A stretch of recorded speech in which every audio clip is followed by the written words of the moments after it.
Bonjour à toutes, bonjour à tous, très heureux de vous retrouver aujourd'hui pour une vidéo qui n'était pas spécialement prévue, mais je suis vraiment ravi de la faire puisque un nouveau joueur vient d'arriver à Saint-Étienne, le troisième officiellement de ce mercato estival. C'est Stéphane Diarra, donc l'ancien Lorientais, désormais pas vraiment ancien puisqu'il arrive seulement en prêt sans option d'achat du côté de Saint-Étienne. Un ailier droit, donc après les officialisations d'Ibrahim Sissoko et de Dylan Batubinsika, ça fait déjà au moins un mois ces officialisations-là, et c'est un ailier droit et on avait besoin de ce type de profil. À Saint-Étienne, ailier droit, vous allez me dire, avec un 3-5-2 ailier droit où il va jouer, on n'a pas forcément besoin d'ailier. Je pense que Laurent Batles va garder ce système. Malheureusement, ça va pas tout le faire changer son système. Je pense pas que c'est son idée.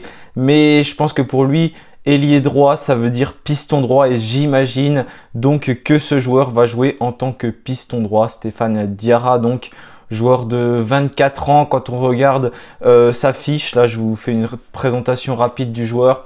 On voit qu'il a toujours joué quasiment sur le flanc droit, 2-3 apparitions sur le côté gauche. Mais sinon, c'est un joueur qui est capable d'emmener de la percussion, qui est assez rapide. Et Batles a précisé dans le communiqué de Saint-Étienne qu'il était très content parce que la percussion, c'est tout simplement ce qu'il nous manquait, ce qu'il nous fallait. Donc j'imagine que ça va être un concurrent notamment à Denis Sapia et à Mathieu Cafaro sur le côté droit. Vous le savez, on est très en difficulté depuis le début de la saison. Et sur ce système en 3-5-2, les joueurs les plus importants quasiment, ce sont les pistons parce qu'il faut que beaucoup de choses passent par là. Et là, ça n'est pas le cas depuis 3 matchs, que ce soit à droite ou à gauche. Oui, c'est assez limite des deux côtés. En tout cas, c'est très difficile. Et espérons que Stéphane Diarra soit capable au moins d'apporter ça sur ce côté droit. Je ne connais pas non plus énormément ce joueur, donc je ne peux pas vous en parler pendant des heures. J'ai essayé de me renseigner un peu. Voilà, c'est un joueur qui est rapide, comme je vous l'ai dit, qui est assez dynamique, qui n'a l'air de pas beaucoup se blesser. Quand on regarde les matchs qu'il dispute lors de ces saisons, s'il n'est pas titulaire, c'est parce que son entraîneur ne veut pas le mettre titulaire. Mais ce n'est apparemment pas parce qu'il est blessé. En tout cas, c'est un ailier qui a été formé du côté de Thonon-Evian. Donc Evian, Thonon, Gaillard anciennement. Ensuite, il est passé par Rennes, donc dans l'équipe réserve de Rennes. Par contre, il n'a pas joué avec l'équipe professionnelle. Il est également passé par Le Mans et enfin, il est à Lorient depuis le 1er juillet 2020. Il n'a jamais eu vraiment une place de titulaire. Mais ses entraîneurs ont décidé quand même de l'aligner à plusieurs reprises. Il joue très régulièrement avec Lorient, mais c'est soit il est titulaire et il sort durant le match, soit il entre en cours de jeu, mais il n'a pas eu une place vraiment de titulaire, mais au moins il a du temps de jeu, donc ça montre que c'est quand même quelqu'un qui est assez important, qui n'a pas été mis au placard. Si on parle de la dernière saison, il a joué 28 matchs notamment, 14 apparitions en tant que titulaire et 14 autres entrées en jeu. Les statistiques ne sont pas folles, mais c'est pas forcément voilà ce qu'il faut regarder. J'aime pas trop juger un joueur que sur ses statistiques au niveau des buts et des passes décisives. Les buts notamment, bon, c'est pas forcément ce qu'on attend de lui. J'attends plutôt qu'il mette des centres. C'est là où ça peut paraître un peu embêtant parce que s'il n'a pas énormément de passes décisives, c'est peut-être aussi que il n'est pas très bon dans ce domaine-là. En tout cas, j'espère me tromper et qu'il soit bon, à moins que ce soit les joueurs qui n'arrivent pas à conclure. Mais après, comme je vous l'ai dit, il entre en jeu où il joue les débuts de match, donc il n'a pas forcément le temps de faire des statistiques, mais ses entraîneurs le mettaient titulaire ou le faisaient rentrer sans l'envoyer forcément en réserve. Donc c'est qu'il y a une raison et c'est que c'est quand même un joueur qui peut être important. En tout cas, je suis content de son arrivée parce qu'il fallait de la percussion, il fallait du dynamisme, de l'envie. Un joueur de 24 ans, ivoirien, pas international ivoirien.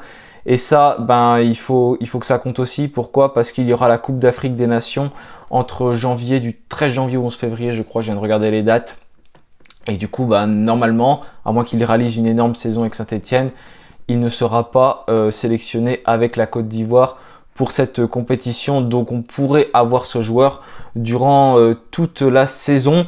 Est-ce qu'il va être capable d'enchaîner des titularisations où il sera mis en concurrence vraiment avec Cafaro notamment et Apia? Donc est-ce qu'il va faire un peu comme à Lorient, quelques minutes par-ci par-là, mais quand même pas mal, hein.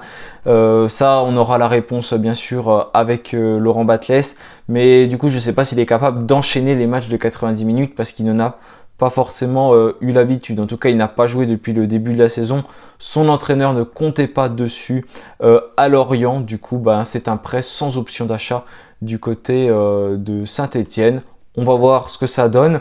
En tout cas, voilà, vous avez ses stats. Il y a le communiqué de Saint-Étienne qui est tombé. Il a dit 2-3 mots. J'arrive dans ce grand club avec l'envie d'apporter ma fougue, mon insouciance et mon football. Je suis un joueur qui aime dribbler, percuter, frapper. Donc ça, c'est très bien. Bon, c'est ce qu'il dit, bien sûr. Mais en tout cas, c'est ce qu'il faut dans le profil, dans ce qu'il nous raconte. Dribbler, percuter, frapper, c'est ce qui nous manque, ces 3 éléments-là. Puisque je rappelle qu'on n'a toujours pas marqué dans le jeu depuis le début de la saison. Au niveau des frappes, il n'y en a même pas une de cadrée face à Quevilly, Rouen samedi. Il y en a vu très peu auparavant, je crois seulement 11 frappes cadrées depuis le début de la saison, 4 contre Grenoble, 7 contre Rodez et 0 contre Quevilly. Donc c'est bien trop faible. Et s'il pouvait tenter sa chance et nous apporter quelque chose, en tout cas, c'est tout ce qu'on souhaite. Il a évolué avec ce nouveau groupe au sein duquel je connais déjà 3 joueurs. Les 3 joueurs qu'il connaît, c'est des anciens Lorientais certainement. Il y a Thomas Monconduit qui a évolué à Lorient avant de venir à Saint-Étienne, tout comme Léo Petro et puis également le gardien qui ne joue plus en ce moment, c'est Mathieu Dreyer. Donc c'est les 3 joueurs qu'il doit sans doute connaître. Il est quand même resté 3 ans à Lorient, donc il a vu ces 3 joueurs-là, ils y étaient quand il était là. Donc ça, c'est bien pour son intégration. Déjà, il y a un petit groupe qui peut être avec lui. Je suppose que l'entente n'était pas forcément mauvaise entre ces 4 hommes-là. En tout cas, j'espère. Ça va permettre une intégration rapide, puisqu'il va falloir cette intégration rapide. On n'a pas le temps. Là, la saison est déjà lancée. On n'a pas le temps d'intégration. Il faut vraiment prendre ses marques tout de suite et aller apporter tout ce qu'il peut nous apporter, tout simplement, pour aller chercher des victoires et produire un meilleur jeu et marquer dans le jeu, ce qui est vraiment important. En tout cas, ces 3 joueurs-là l'ont conforté dans son choix de rejoindre la SSE, mais c'est d'abord une volonté personnelle. Donc voilà, l'ancien Lorientais, c'est pas vraiment un ancien Lorientais, qui rejoint les Verts et qui va, j'espère, nous apporter ce dont on a besoin.